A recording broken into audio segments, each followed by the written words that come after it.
Previously on Sin and Sci-Fi. How much can I share? Here, well, here's a cartoon from the issue. I can't share most of the images of the females.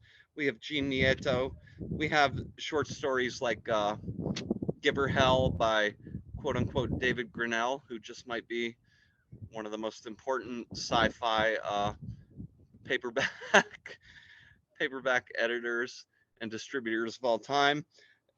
Manhood.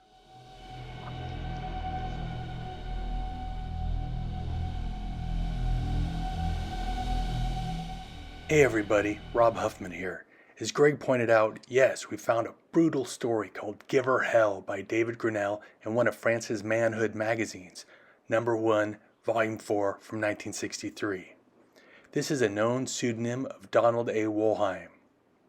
He was a sci-fi fan, he published numerous fanzines, he was also a sci-fi writer, but he's probably most well known for being the editor-in-chief of Ace Books from 1953 to 1971. I'm sure you've all seen those cool Ace double editions, right? Don was born in New York City in 1914. Besides those zines, he published his first story in 1934 in Wonder Stories. When he didn't get paid for it, he formed a group of writers who had also been stiffed and sued publisher Hugo Gernsback. Fellow sci-fi fan and future literary agent to several France book authors, Forrest J Ackerman, out in California was, like Don, in Hugo's science fiction league. But Don got expelled for disloyalty after getting paid. So Don started his own club, the Futurians. Members included Isaac Asimov, Frederick Pohl, and James Blish. Also Elsie Balter, whom he married.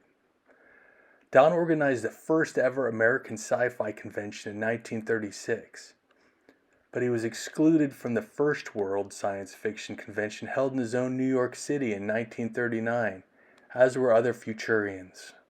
Forrest J Ackerman traveled from LA by train to be there, only to be greeted with, "So, you're Forry?"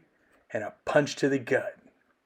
Forry and his girlfriend Morojo, aka Myrtle R. Douglas, wore futuristic costumes, one word, one C, that she designed, the first ever people to ever dress up at a con. Don edited the first periodicals devoted to sci-fi like Stirring Science Stories, as well as the first mass-marketed anthology, 1943's The Pocketbook of Science Fiction, the first book to ever have science fiction, quote-unquote, on its cover. Inside were stories by Robert A. Heinlein, Theodore Sturgeon, Ambrose Bierce, and H.G. Wells. From 1947 to 1951, he worked at Avon, and then shifted over to Ace Magazine Company, where he spearheaded Ace Books in 1953 as editor-in-chief. He invented the Ace doubles with the dos-a-dos bindings. Authors who had debuts in this format include Philip K. Dick and Lee Brackett. He helped to develop Marion Zimmer Bradley, who called Don a second father, and Bob Silverberg, who, to echo Greg earlier, called him the most significant figure in 20th century American science fiction publishing. Don and co-editor Terry Garr also started annual anthologies. In 1964, Don called Professor J.R.R. Tolkien and asked if he could publish Lord of the Rings in 3 volumes. Don's daughter recalls Tolkien said he would never allow his great works to appear in so degenerate a form as the paperback book. Don took that personally. Tolkien's American hardcover publisher failed to protect his work in the US, so Don used this as a legal loophole and published that set of 3 paperbacks. In the end, Don was slapped back legally, but many believe had he not published the paperbacks, the fervor over the Lord of the Rings trilogy in America would never have occurred. Don left Ace in 1971 after it was bought up and its future seemed uncertain, so he founded DAW Books, the name derived from his initials. He brought a lot of writing talent from Ace with him, but also fostered a lot of new talent. When asked about Don, France Books author Charles Neutzel said, "I met him a number of times. mainly through Forry when he came out west for a sci-fi event. Also published a collection of his short stories for Powell's Sci-Fi. I didn't know he did anything for France. That's a surprise to me. Neutzel also included a short of Don's in his sci-fi collection, If This Goes On.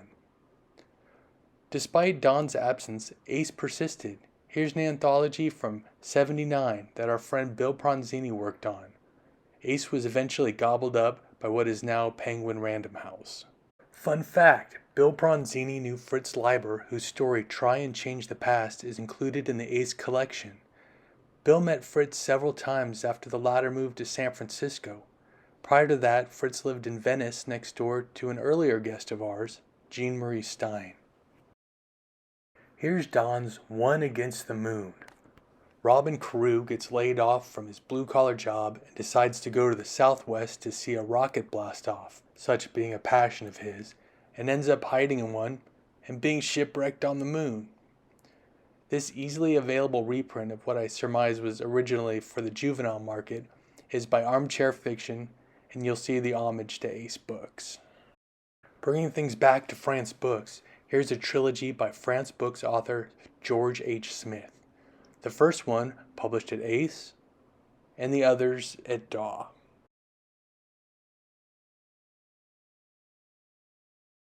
And while H. Beam Piper wasn't at France Books, at least one of his two protégés were. That name drop is an Easter egg, as the kids call them. Don passed away in 1990. Despite his feud with Hugo Gernsback, he was awarded a Hugo Award posthumously in 1996 for his work as an editor and publisher in the field of sci-fi. Greg, we should probably just retitle the podcast. I mean, there's so many interesting guys like Donald A. Wollheim writing for the magazines who didn't write for the paperbacks. wait till we tell them about the guy who was writing scripts for Fat Albert and the gang. Here's a new book by Greg and friends. Check it out, fans of Ed Wood Jr. and or Notre Dame football. And here's Bill Pronzini's latest. And last, he says, High Concepts. It's a collection of sci-fi shorts spanning his career. These are both available online wherever books are sold. I just got mine. See you next time, gang.